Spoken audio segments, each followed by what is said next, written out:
Check, check. Hi guys, thank you all so much for coming. I know experimental gameplay is going on right now, so thanks, I really appreciate this. I just wanted to quickly ask you to just turn off your cell phones or silence them, and to please remember to fill out your evaluation forms afterwards. Okay, so hey, my name is Anna Kipnis. I work as a senior gameplay programmer at Double Fine Productions, and I'll be speaking to you today about dialogue systems in Double Fine games. I wanted to first tell you about one of my earliest experiences that I had implementing dialogue. I started working at Double Fine in November of 2002 on Psychonauts. And one of the first things I got to work on in the game was this guy, Boyd Cooper. Boyd is an inmate of the insane asylum you get to travel to in the course of the game. He's paranoid, he's fond of conspiracy theories, and he likes to mutter to himself as he tries to kind of fit it all together. I was responsible for Boyd's behaviors and reactions, and eventually the gameplay work and his mental world level. Tim Schafer, the creator and writer of Psychonauts, and many other excellent games, had a really cool idea for Boyd's dialogue that would play during his idle behavior. He wanted Boyd to rant constantly, but have the dialogue be dynamically generated from fragments of sentences, so that you could listen to him for a while and hear a different sentence each time. So what you see there is a document he gave me with fragments of lines, which I was to use to construct his muttering. And this is what it looked like in the game. The National Park System in conjunction with the cows.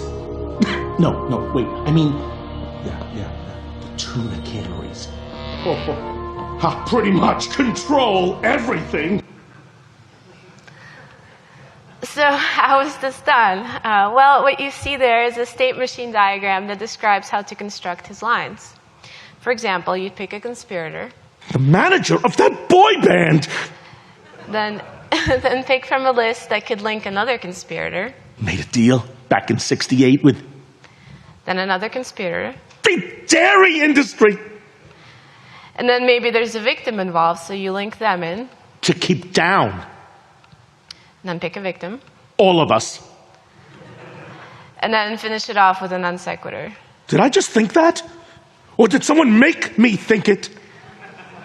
And so what I'd like to tell you about today is the dialogue systems we use to create someone like Boyd.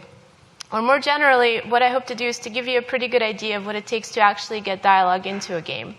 What kind of assets and tools you may need to do it, how to approach writing gameplay systems for dialogue.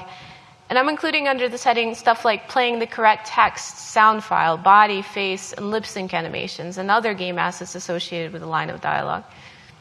And if you'd like to have dialogue systems in your game, how to approach doing dynamic responses, conversations, or dialogue trees, and then take into account and perhaps even modify game state.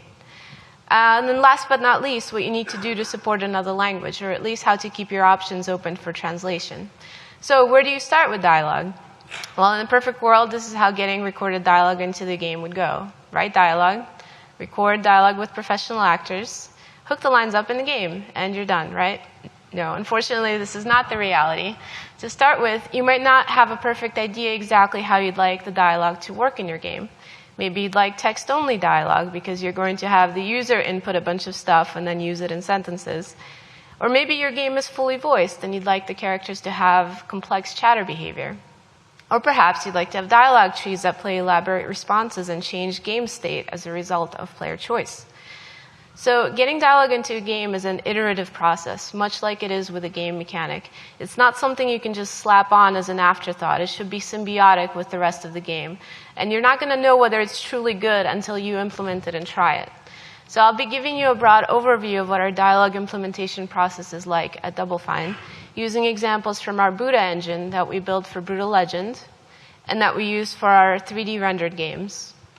By the way, if you're wondering where this name comes from, the Buddha engine was named after this San Francisco Chinatown bar. It's actually a Double Fine tradition to name our games after Chinatown bars. I think Psychonauts was Lipo. And I'll also be giving you examples from the Reds engine that we used for Broken Age and the recent Amnesia Fortnite project, Dear Leader. So, whether you've never done dialogue or you're not sure how you'd like to have it for a specific project, the best place to start is being able to represent a line of dialogue in the running game. This could be very simple, like displaying text over a character's head. And what this will do is let you experiment with how you'd like the dialogue in your game to work, and whether recorded dialogue is even right for your game. So for the purposes of this discussion, I'm going to be referring to dialogue lines. So I'd like to briefly explain what I mean by that. A dialogue line is data about how a single line of dialogue should be played in the game. Here's what a dialogue line looks like in the two engines I mentioned. The Buddha engine uses a proprietary scripting language for dialogue data, and Red's uses Lua, but the data looks quite similar. Note the line code there. This code maps to the physical data of a line, like the text associated with it, a sound file, and so on. We have an offline dialogue database that contains all the information about each individual line of dialogue. And this database is a master list of every single line in the game in all the languages into which it's been translated. It's used for generating scripts to give to voice actors when we go to record the lines. It's a tool for writers, audio designers, localization producers, and implementers of dialogue. Our database is organized based on game structure. The example you're seeing there is from Broken Age, and we've set it up by area and then further by scene. To make life easier for our animators, we break our cutscenes into distinct sections so they can focus on only what happens in a particular scene. I recommend having a master list of all the dialogue lines in your game, whether you have recorded lines or text-only lines. By the way, you don't have to write a tool for this in the beginning. You can just use Google Spreadsheets. What you see there is the same data for Boyd's rants you saw in an earlier slide, but in a spreadsheet. Aside from the line text itself, the most important piece of data to have for your line is a unique code that you see there on the left. For Double Fine's games, a line code is constructed from an arbitrary string of 4 to 6 characters that we call a scene code, followed by a number, and this number is just generated at the time the line is entered, followed by a character code. And note that this code is arbitrary. The line might get moved around such that the scene code or the number in its code don't strictly correspond to the original setup anymore, and that's okay. The reason to keep the code somewhat human readable is because sometimes it's good for a last-minute sanity check, whether for an audio editor, a localization producer, or an implementer to have some idea of the line's history. The benefit of using a unique ID for a line is that if the contents ever change, you don't have to track down where the line is implemented in the code to change it there. You can just change it in your database. This is also invaluable if you have writers who are not super technical, because they might have a hard time with code, but spreadsheets are pretty easy to navigate. For Broken Age, Tim actually delivered his dialogue in Google Docs to take advantage of the comments feature it has. Team members could ask questions and make notes right in the doc for everyone to see. Sometimes this resulted in new lines being added or lines changed, and once the team had a chance to peruse the writing, the lines got added to the master list. And this is the master list, sorry. From this master list, a game asset is generated that is a descriptor of every line in the game. That is, the text, any tags associated with the line, specifications on how to play the audio file, where to find it, and so on.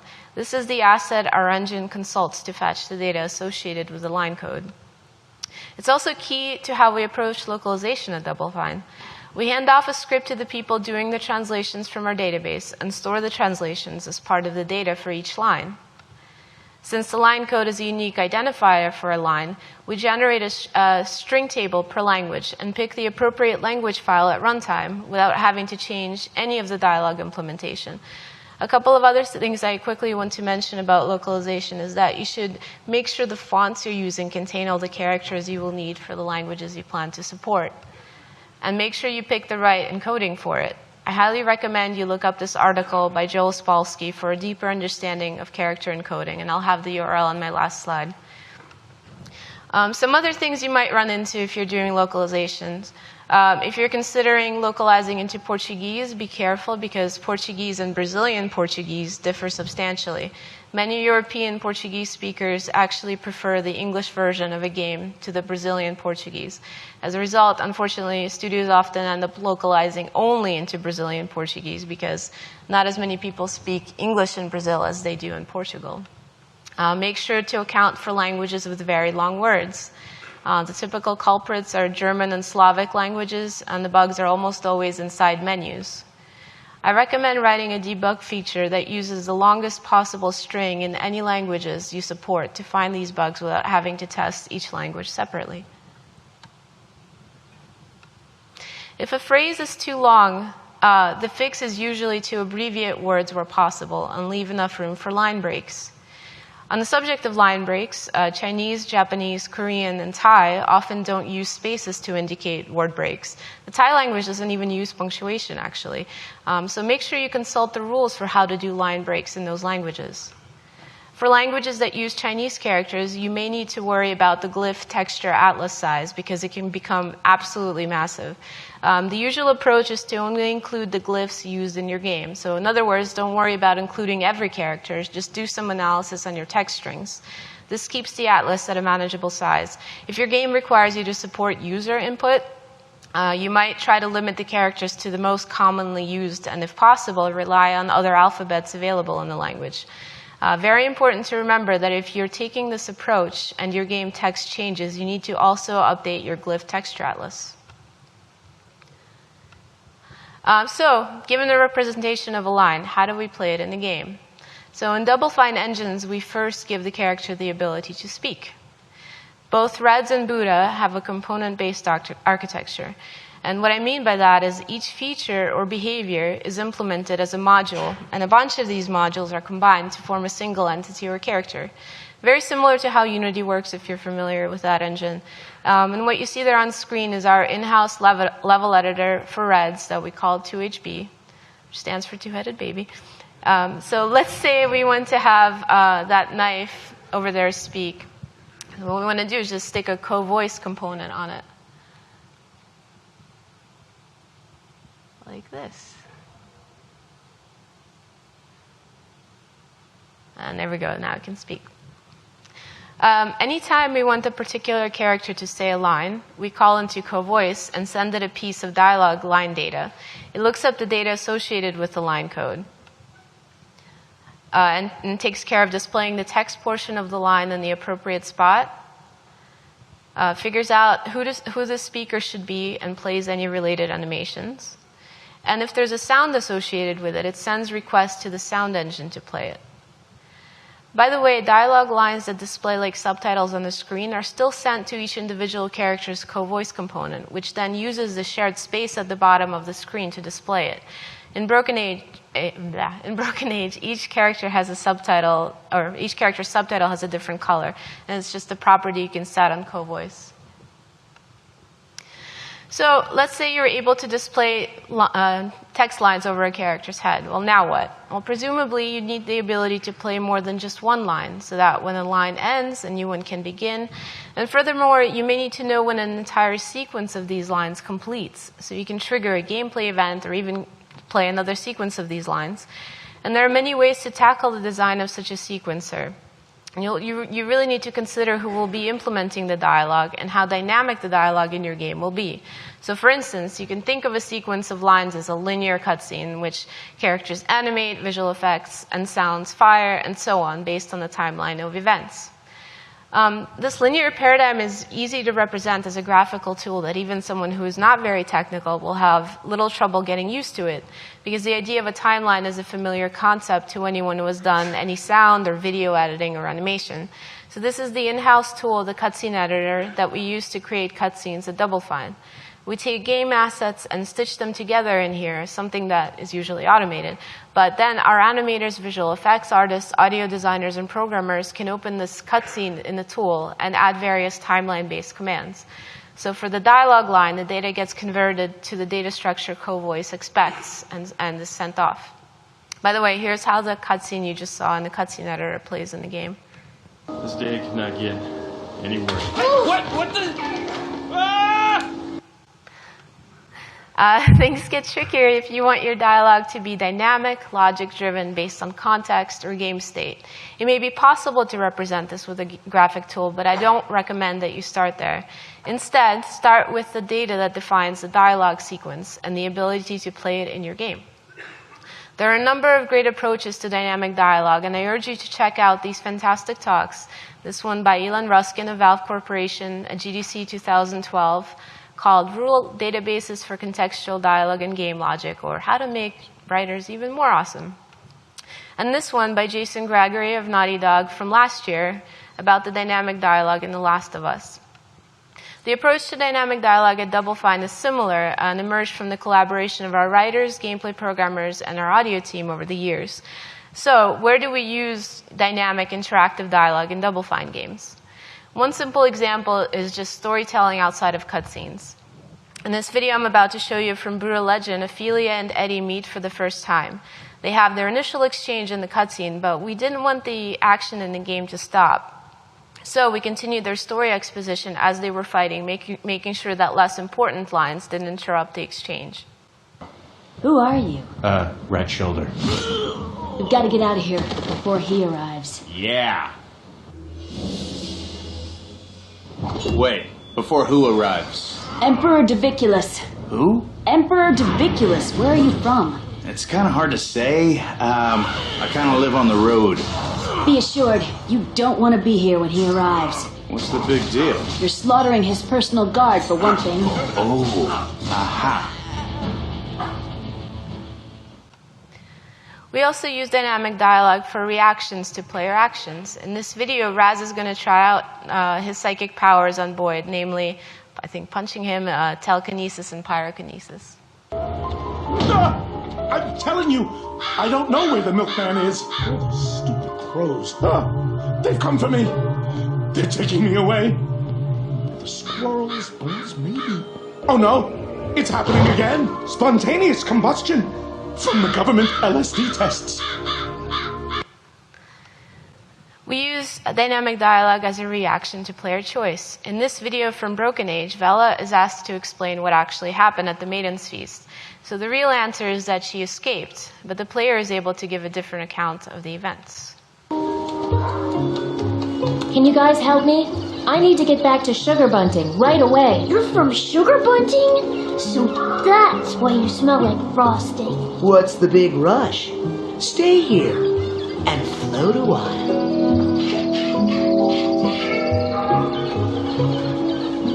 This, friend of mine escaped the Maiden's Feast. Really messed things up. She what? What kind of selfish monster would run away from such an honor? Such a joyous occasion. It can also be used for player expression. In Dear Leader, we let the player provide the official title and stamp and then use it throughout the game.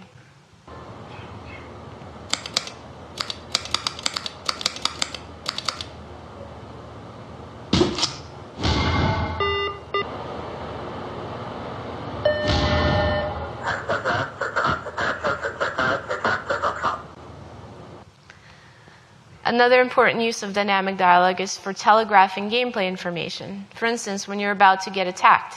In this clip from Psychonauts, Kachamara is broadcasting what kind of attack he's about to launch in a typical superhero fashion, and it helps the player counter the attack appropriately, either by getting out of the way or, in this case, using the shield power.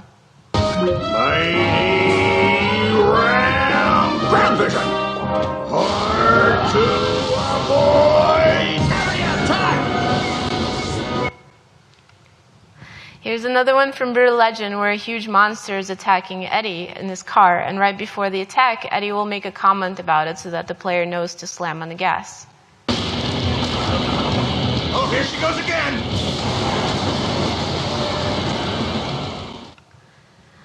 Later on, Eddie and Ophelia are driving over a bridge that's in the process of collapsing, and they shout out things that help the player navigate out of the wreckage.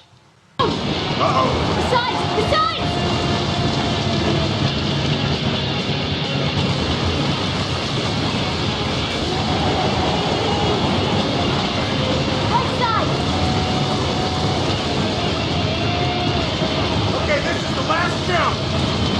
Wait, one more. Now put your hands up for this one, okay?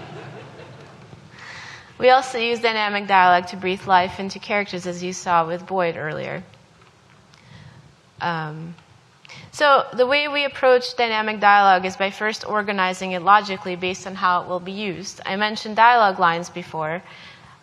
We use dialogue sets to organize dialogue lines into a logical collection. The set contains instructions about how the entire set of lines should be played. What this does is provide us with more options for organizing dialogue and lets us use dialogue in more creative ways. A dialogue set can represent a linear sequence of lines from one character. Note the little pauses before each line. This allows us to fine-tune the timing of the lines without modifying the audio files directly. Here's how this dialogue set plays in the game. It's the spoon getting anxious about not getting picked up by the player. Good morning, Commander Shay. It is my honor to be your training spoon today. Can't wait to start Mission Nutrition. So just pick me up and we'll start filling you up with space fuel. Is something wrong, Commander Shay? Please say something, Commander. Are you waiting for another spoon? We could send in a replacement, but I have to let you know I requested this mission specifically. I was on a waiting list for months. Even though you've been very hard on us spoons in the past, even cruel, I just wanted you to know that working with you has been my lifelong dream. Oh God, I'm so embarrassed. I'll just shut up now. But seriously, you should eat. Many important missions today. Okay, shutting up. Okay, spoon. Stupid, stupid, stupid. All right.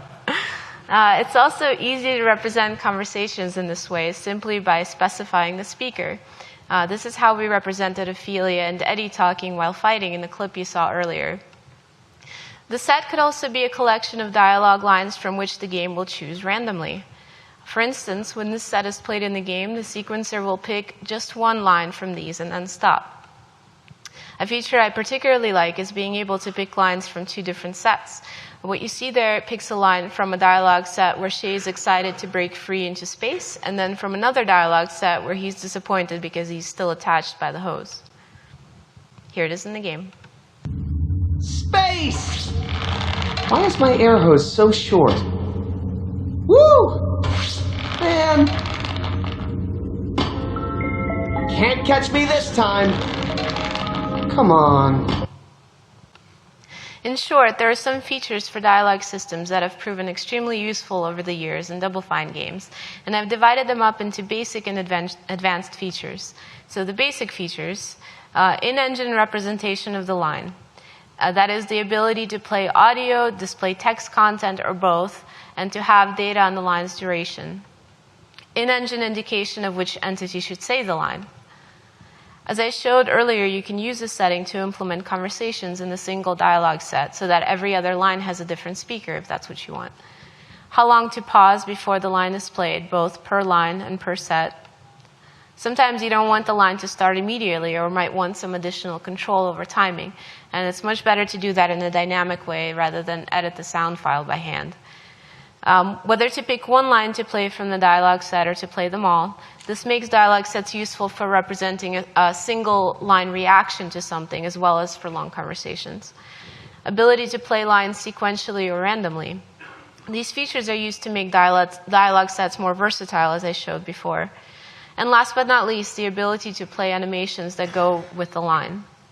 If you have lines that play outside of cutscenes, you probably want a talk animation on the body, a generic one, or a custom one based on the data associated with the line. And the ability to play maybe mouth flap or lip-sync animations. For some advanced features, weighted random selection of lines. This is useful for reactions to common game events that fire often, like getting hit. So you might have a higher probability on a normal than on a line like this. You better hope you didn't just give me an infection. Which is actually a reaction in Brutal Legend. Ability to specify how long to wait after a particular dialogue set has played before it plays again. Ability to sequence a set of other dialogue sets in addition to dialogue lines. Choosing which dialogue sets to play based on priority. So for instance, if you're in the middle of an important dramatic exchange with a character, you probably don't want to hear them reacting to seeing a cool collectible somewhere nearby. So you would label the collectible reaction as lower priority than critical dialogue. Another really great feature to have is the ability to specify whether a line can be interrupted. This feature really came in handy on Brutal Legend. Early on in the game, Eddie got to ride this crazy altar walker.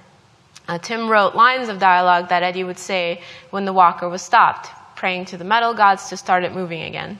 Oh man, gotta get this thing moving. Let's see here. Evil, So kind of hesitant, Eddie's a little unsure of himself here.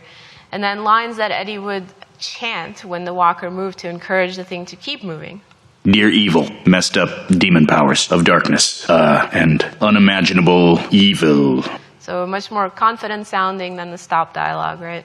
So the problem is that to move the walker, the player just had to hold down the stick in a direction. And to stop, just let go of the stick, right? So as you can imagine, this is very easy to do on a controller.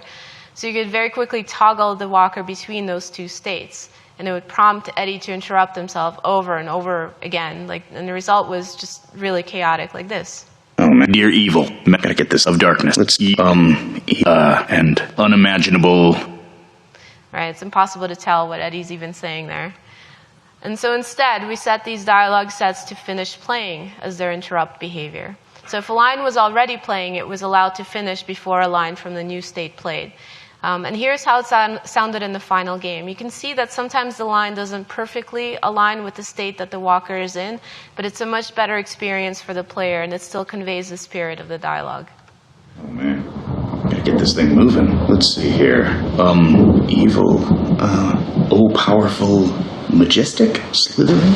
Dear evil, messed up demon powers of darkness, and unimaginable, no, not heavenly, sulfur smelling, dear, wait, should I say dear? Oh, hellish beings of evil. Please transport me off this awesome corpse pile. I am but a visitor in your strange world, which some would call hellish, but I have to admit, it's kind of bad. Demons of the underworld. Demonic authorities? To whom it may, oh evil God. Man, this is tough. Oh lords of gross leather things and S&M type wear. You guys really have style. That battle nun? She was hot. Sorry about killing her. But you're evil though, right? So we're cool. I didn't even know I could do that with an axe. By your good graces. I meant evil! Evil grace! Ah, son of a... So back to our feature list, to one of my favorite features, which is the ability to set up logic for which lines or sets to select for play based on game state. That brings us to dynamic dialogue systems. Once there's a way to represent and sequence dialogue lines in the game, you can build on that dialogue set data structure to give characters a lot of depth, to let them react to the things happening to them and around them in a much more dynamic way. I will present a couple of examples. In Brutal Legend, we had stage battles where a lot of characters were fighting side by side, getting hit, firing off clever one-liners, and generally reacting to the things going on, all of which had to be vocalized and to sound good. As I mentioned before, the Buddha engine has a component-based architecture, so the events to which all of these characters were responding were coming from all over the code base. It would have been an authoring nightmare to have dialogue lines hooked up in every single component. What we did instead was fire off an event that something had happened in the character's component. And if the co-voice component had a reaction to it, it would fire off. And if it didn't have a reaction, or if something more important was being said at the time, nothing would be spoken by that character. The data co-voice check looked like this. On the left side is the dialogue type, and on the right, the dialogue set reaction we want to play. And it's just a normal dialogue set. These are all optional. If you don't want a character to have a reaction to something, you simply leave the mapping out. And the rules that determined which of these dialogue events would fire were in the components themselves. It allowed us to create hooks for these reactions very quickly as gameplay programmers. Now, if you have writers who don't mind a bit of scripting and debugging, I recommend you check out the Elon Ruskin and Jason Gregory talks I mentioned before about using fact dictionaries to construct a simple scripting language that can be used, that can define these rules in the dialogue data itself. I'd like to give you some examples of a dialogue system where we did use some rule evaluation in the data. One is dialogue trees in Broken Age. So think of each dialogue choice you see there as a node, and each level of depth in the dialogue tree as a collection of nodes. So there's one level. And we're going back to the first one. And each of those lines is a node. So here's what a single dialog tree node looks like under the hood. Each dialog choice has a display line code associated with it, a reaction to play when it gets chosen, usually a bunch of dialogue, and a bunch of logic that defines whether it should appear or not. In Broken Age, our game state is a collection of various facts about the game, that is, numbers, strings, and booleans that are keyed by a symbolic string. This enables us to have a simple way to represent logic in the dialog tree data, or in dialog tree data as a sort of scripting shorthand. Whether a dialog choice appears or not is determined from the following checks. Appears when. This is an AND check, and everything on this list has to check out before the node will be shown. Appears when any. This is an OR check, and at least one of these things has to check out to be shown. Similarly, the disappears check, disappears when. It's an AND check. Everything on this list has to pass the test before the node will be hidden. And disappears when any, the OR check, where if a single line on this list is true, the node will be hidden. When picking a node, it can additionally set some logic on itself, which can then be used to turn it off or affect other game state. We found this to be expressive and flexible on dialog trees in Broken Age, and have also applied this for dialog lines to make it much easier to author very custom reactions for our characters. Let me walk you through an example of dynamically choosing dialog lines based on game state in Broken Age. So let's say we want Vela to say a line as she exits one scene, and a follow-up line when she enters another. Here are the two dialogue sets. The first one is dialog tree area exit, and this, by the way, is totally fake. This is a made-up example for the presentation. They're sticky enough already, and then to say get it sticky in the second set. So they've been set up to fire in the script, and if we travel between the two scenes, it works as expected. They're sticky enough already. Get it? Stick-y. But we quickly see a problem. You can fast travel to another scene in Broken Age, so it's possible that Vela will never say the first line. Get it? Stick-y. You see, the second line doesn't really make sense without the first one. So to fix this, we include both the first and the second line in the second dialogue set. And we add some logic to the first set to mark that the line is finished playing.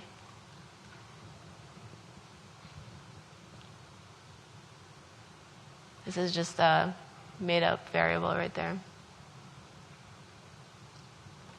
And then in the second dialogue set, we only play the first line if it has not yet played.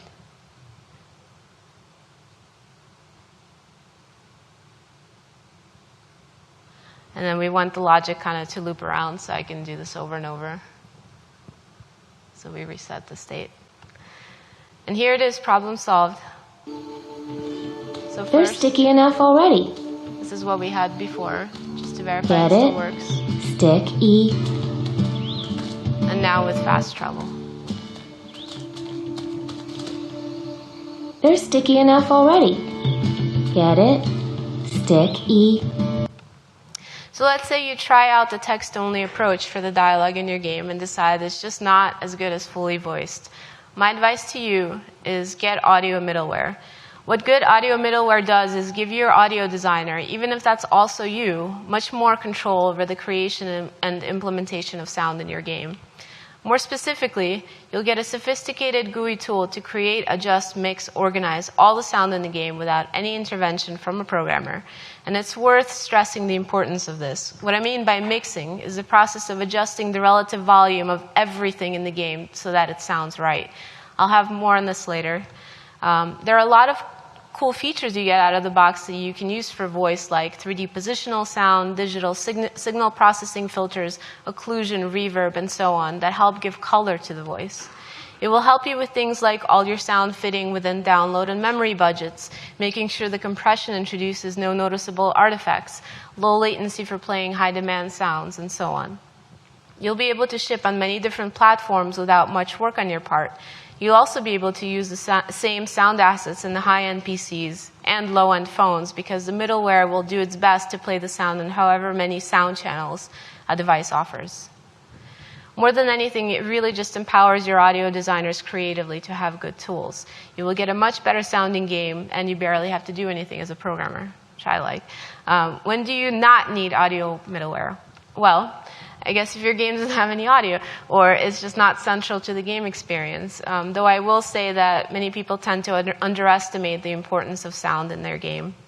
Maybe you're interested in writing your own audio engine, and in that case I recommend you still look at the feature sets of existing middleware engines just to know what you may end up needing. Or maybe you have no money. Well, they used to be an issue, but now FMUD Studio is completely free for games with small budgets, and engines like Unity have FMUD integration. Actually, I think also Wise is on there now. So basically, it's just worth getting because it will save you a lot of trouble. So let's get into some more specifics about the audio pipeline, because it actually affects a number of disciplines aside from our audio team. Once we're ready to professionally record our lines, we use our dialog database to generate scripts for our studio actors that contain all the information about the lines, including any stage directions, line directions, and so on. Actors really like to know context for what they're reading, so as much information about the scene as possible. During the recording process, sometimes new lines are created that come from actor improvisation or alternative readings. Sometimes it's just a subtle change in wording, but we go back to our master list and update the text of the line to match the audio. If the line is completely new and Tim would like to keep something as an alternative reading, these lines are added as brand new lines into the database, and will eventually need to be integrated into the game either by an animator if it's for a cutscene, or a programmer if it's for dynamic dialogue. Once the lines are recorded, they're ready to be cut. Our audio team is very careful to back up the original recordings. This is a screenshot from an actual edit showing some of their workflow. As you can see, the original recording is completely intact as the edit that's in the first track, with the selected cuts happening in the bottom track. The original is also backed up on as many drives as possible because hardware failures are very common and we've had them. Each line is edited really tightly and consistently across all the lines. They will usually fade up in the beginning of the line and fade down the end to account for any background noise or awkward breaths. Once the edits are complete, the lines are batch processed for volume normalization. Camden Stoddard, our senior sound supervisor, has shared with me the magical number they use to normalize dialogue lines. There it is, it's -4 decibels. By the way, no matter what number is used, some lines will have to be volume adjusted by hand. Some just won't sound right. For instance, any lines that have whispering, you actually really want those to sound quieter and your brain will expect it. Camden had this caveat on the subject. Audio engineers are extremely cautious about normalization because there is nothing standard about the dynamics of sound. Dynamics and emotion get removed during normalization. So your brain really prefers waveforms that have like those troughs and crests and nuance. As an example, if you're interested in this topic, do a search on the loudness wars when you get a chance. What the slide shows is how ZZ Top's Sharp Dressed Man got remastered from its original 1983 release in recent years. See, it goes towards the chocolate bar, as Camden likes to call it, where just the dynamics are completely removed. When it comes to mixing the game, that is, figuring out the relative volume and focus of the sound in your game, you need to think about what is most important for you to convey. If your game is about storytelling, then dialogue trumps all. Whenever someone speaks, that line must be heard and it must sound good. And this means that you may end up spending much less time on the sound effect or ambience design because the player is simply not going to hear those sounds very clearly. And since we have the extremely talented Peter McConnell compose music for us on a lot of projects at Double Fine, and because music has the capacity to convey so much emotion, music is the next most important thing when our audio designers mix the game. And then usually, sound effects will trump ambience. It really depends. And this could all totally be different for your game. It's just definitely something important to think about, even for programmers, because it informs what tools and systems you'll need to make available to your audio team for mixing and ducking sound. On Broken Age, for example, we duck our music slightly and our sound effects significantly when the line starts playing. Oh wait, did that not play? There we go. This is kind of our debug screen for it. Okay. So once you have recorded dialogue and animated characters on screen who speak it, it's important to consider how this will impact animation. We actually only do temporary layouts for fully animated cutscenes in our games until the final pro voice recording comes in. And here's what a layout cutscene looks like with our scratch dialogue in Broken Age. Surprise! Whoa. Yay! There is my Valuria. Oh, look at my pretty girl. I can't believe. Oh, I just can't believe. We're very proud of you. I think that's what your mother's trying to say. She's not even dressed yet. We can do that after cake. Cake first. All right, but come on. Let's get this good time over with. Oh, yes. Oh, sorry. And here's what it looked like in the final game. Surprise! Whoa. Yay! There's my Valoria. Oh, look at my pretty girl. I can't believe. I just can't believe. We're very proud of you. I think that's what your mother is trying to say. Oh, she's not even dressed yet? Can we do that after cake? Come on, cake first. All right, but come on. Let's get this good time over with. The reason you can't properly do fully animated cutscenes until you have the final voice is that our animators use the actor performance to guide their animation. This is a quote from our lead animator on Broken Age, Raymond Crook, about just how much the voice acting informs the animation. You need to internalize the performance and translate it into something physical your characters would do as they say those lines. If not every line in your game is in a fully animated cutscene, but you don't want the fidelity of your game to suffer, you'll need some additional systems for supporting voice lines.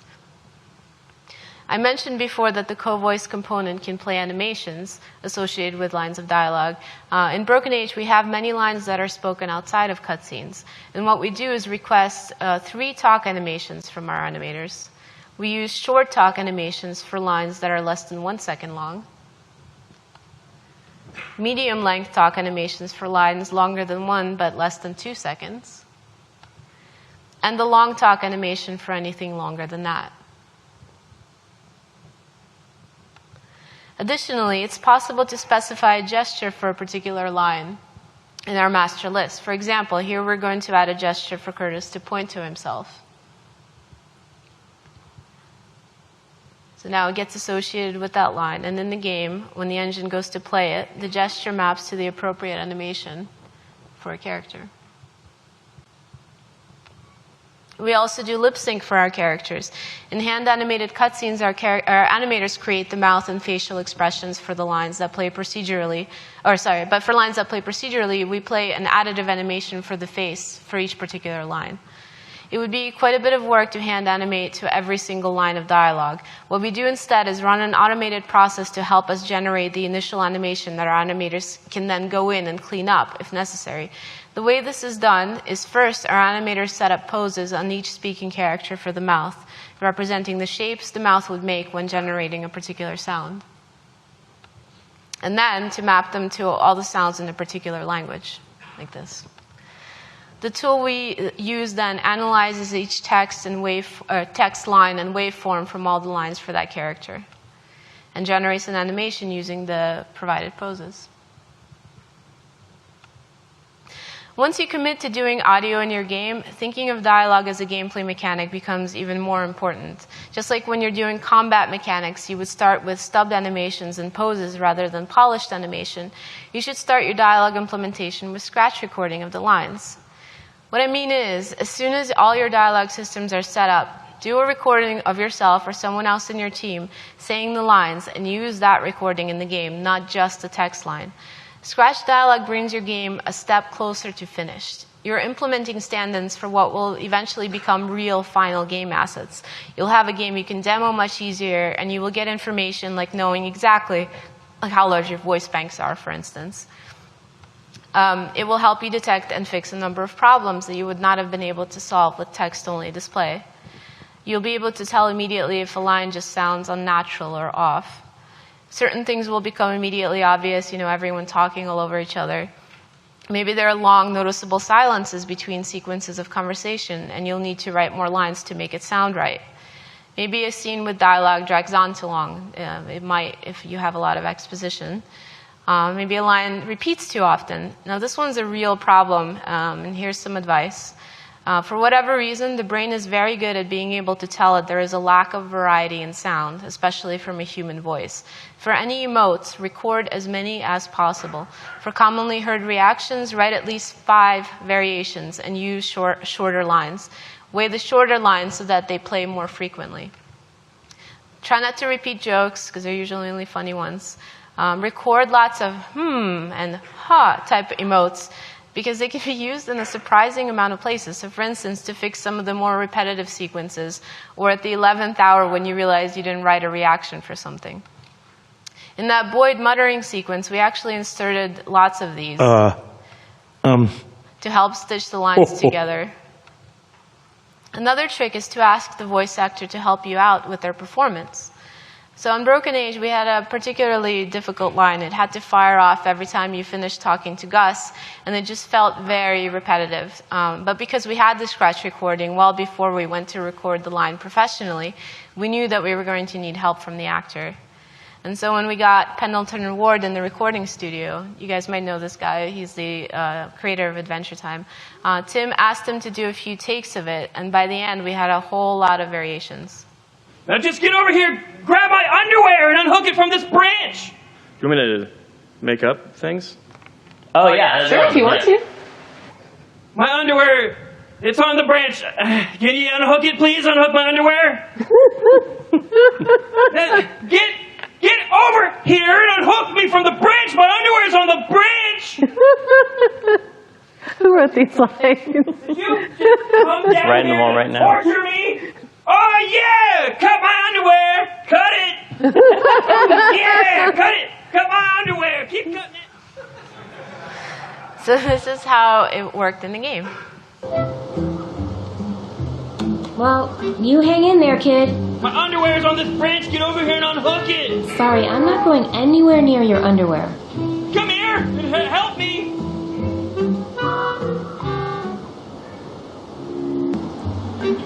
Well, you hang in there, kid. Get over here and unhook me from the branch! My underwear's on the branch!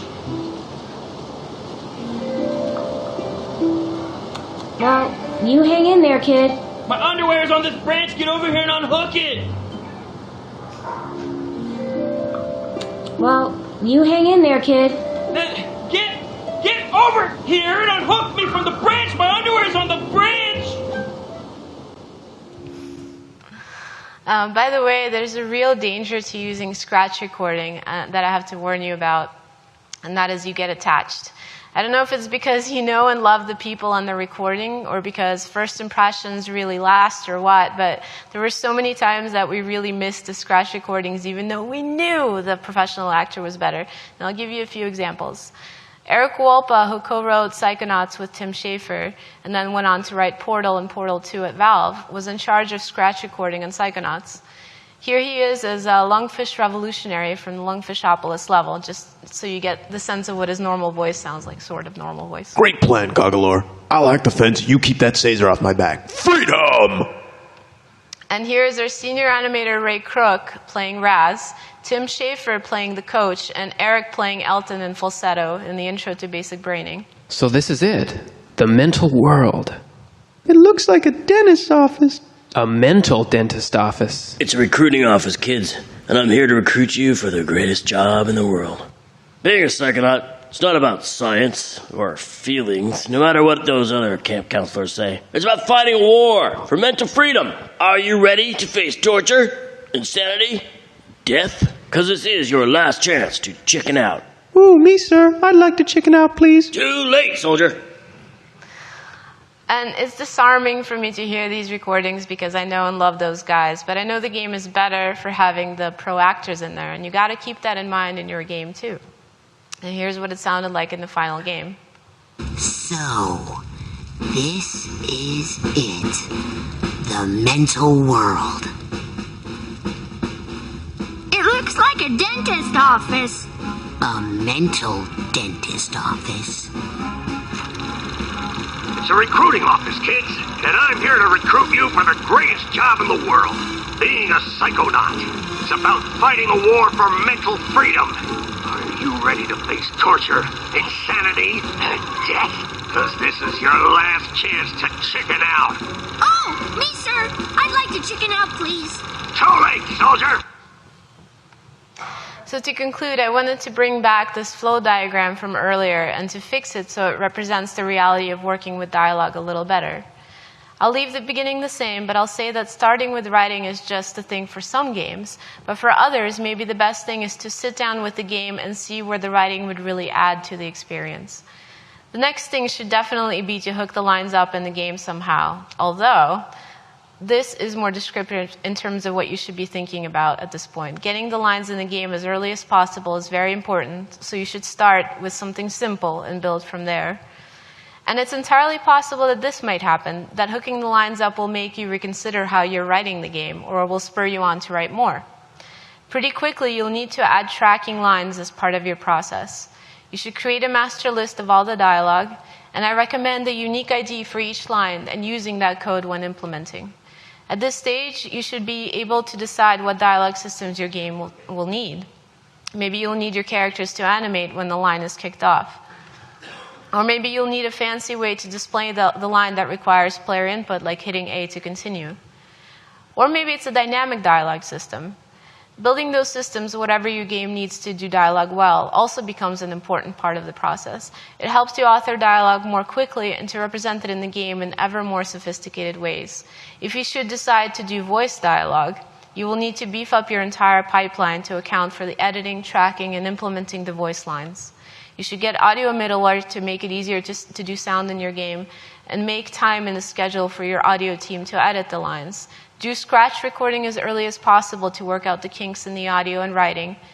And if you have cutscenes in your game, keep in mind that it means your animators won't be able to finalize everything until the final voice is in. And the most important thing, think of dialogue as something that is integral to the core experience, like a game mechanic. If you plan to include dialogue, you should start thinking about how it will work in your game as early as possible so that the narrative comes together holistically with all the other game mechanics. I hope you found this useful. Thanks so much for coming.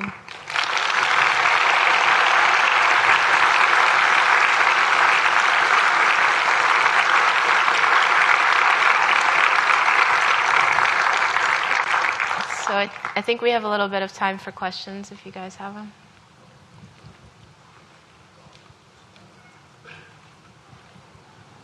Hello. Hi. Tom Fine from SFP Games.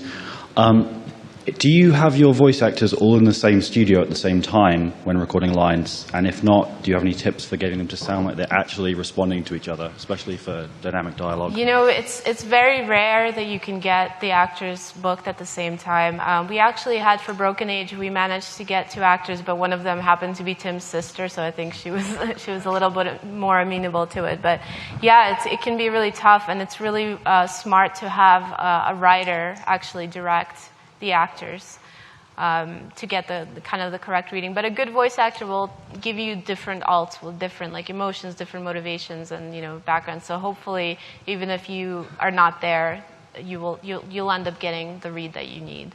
Okay, thank you. Alts, yeah. Hi. I just wanted to ask which of the Double Fine games was the most challenging one to work on, and why?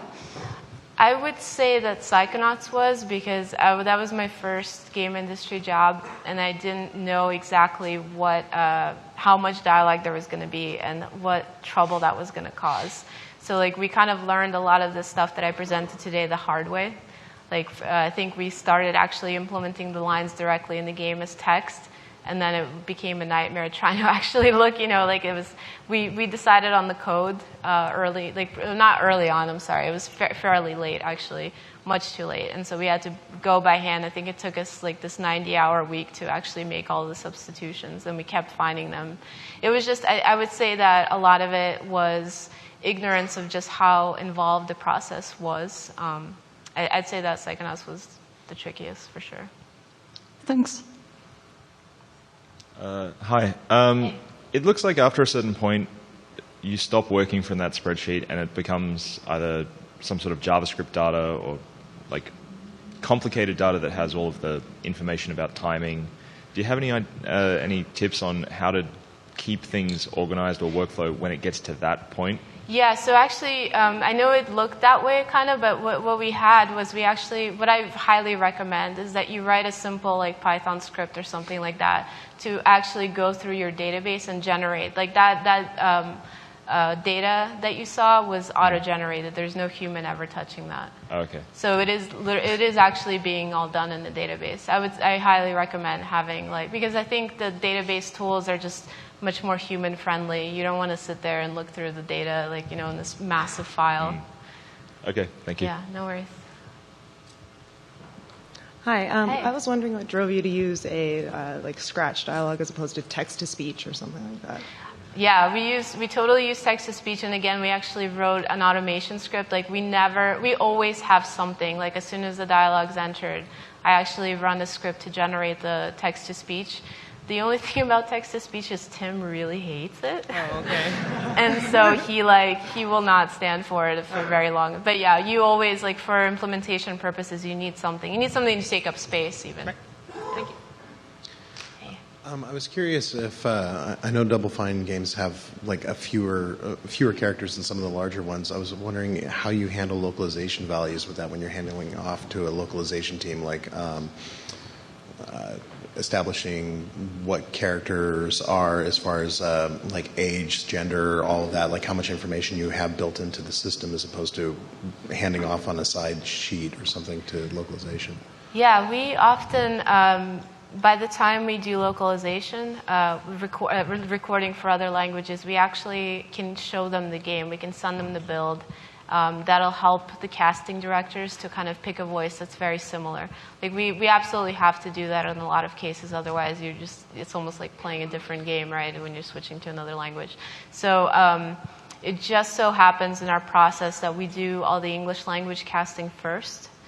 And because for Tim, that is a really important kind of step, if you will. So once he picks the right voice actor to voice the character that he had envisioned for himself, we probably have recording sessions scheduled with them. We can already send the localizers a build with the voices in the game from the actors that we picked. Yeah. Yeah. Did you ever encounter any interesting problems with skippable dialogue? Yes. Okay, so on Psychonauts, all of the lines, our cutscene editor was quite different back then, and we actually, the way we designed it, we had two very distinct types of cutscenes. One which was the fully animated, entirely rendered in Maya. You can even tell the difference between them if you play the game. That was entirely done by our animators. There was nothing skippable, only the cutscene. Then we had the ones that would play in-game. So the system we had on Psychonauts is that we would have a pre and a post line, kind of little band, and then there would be the line that would play. And the line, whatever the length of the line was, it was you had no guarantee in the timeline for how long that would be. That actually really helped us out with localization, because all of those, and there were a ton. I mean, I think there were way more in-game cutscenes than there were in all the other ones. And actually, trivia is that gameplay programmers did those, whereas the animators later went in and kind of polished them up. But that made it so that you can actually skip the cutscenes line by line. There might be a point of animation which you skip, and the character starts when they would after the line had been spoken. In Broken Age, and of course. Quitting out of cutscenes, that's always been available. I think on Brutal Legend, we made it a little bit harder so that you didn't accidentally switch it, so you have to really commit. On Broken Age, because a lot of our cutscenes were going to be animated entirely by animators, handmade, you could not do the skip a single line, because it became meaningless. Maybe a cutscene is just more, it's all about animation. So how do you guarantee what would look right? How would that even look for the player? And we had it, but it was just a really bad experience, so we decided not to ship with it. You can still skip cutscenes, though, if you want. Thank you. Hi, I'm curious if you guys are storing length data for your voice dialogue, and if you're doing it for multiple languages, and if so, how are you storing it, where are you storing it, and how are you using it? Yeah, so the duration is needed to know like how long to even keep up the text in the game. So that's something that one of our automated scripts, when they go over the database, like our lines actually hook up directly with our sound bank. So like when you enter the lines, you can actually play it right from our database tool. And so the duration is known. And so we actually, when we do our export process, it gets baked right into there. Same with localized files, it's like that game asset is generated per language. So they do get all baked in and everything. Okay, and is it stored with the asset? Is it stored in the dialog set? Or I think it's stored in the database when you import the lines. Okay, cool. Yeah. Thank you. Hey, Hi. I was wondering, for small teams, recorded dialogue seems to be scary, and I was wondering what percentage of budget do you think goes to recorded dialogue in a production? What percentage? Like I'm sorry. What? Of the budget of the game? Of the budget? Yeah. So I think, well, it really depends on where you're getting your actors. Like there's the Screen Actors Guild, where if you have even one actor from the guild, every single other actor has to be in your game, has to be from the guild. But if you decide to use non-union, you just can get your friends to do it. It's not a big, like let's say you just audition people online. I think for Stanley Parable, Davey actually auditioned somebody and really liked what they sent in. And it was a non-union actor, so they decided on the price, and it was very reasonable for the budget that he had. So if you really want to do voice but can't afford the expensive voice actors, just choose all non-union, and you should be fine. Okay, thank you. Yeah. Hey. Hi. So actually sort of building off of that, for a lot of the smaller companies that don't really have the budget to do that sort of thing, I know that the sort of middle ground between text and full voice is sort of the Banjo-Kazooie approach of conveying emotion through and other random noises. But you also said that the human ear is really annoyingly good at picking up repetition. Is that just a bad idea? I know it hasn't No, really it's been not a done bad much. idea at all. It's a great idea. I did it for Dear Leader. But what you have to do is just record as many as possible of those so that there's so much variation, and you have to write a system that will, choose a random. I mean, I think with audio middleware, a lot of them already have that built in, right? So you just record as many of those as possible, make them as expressive as possible. For stacking, that was all Double Fine people recording the I don't know if you recognize my voice doing that because I'm in there.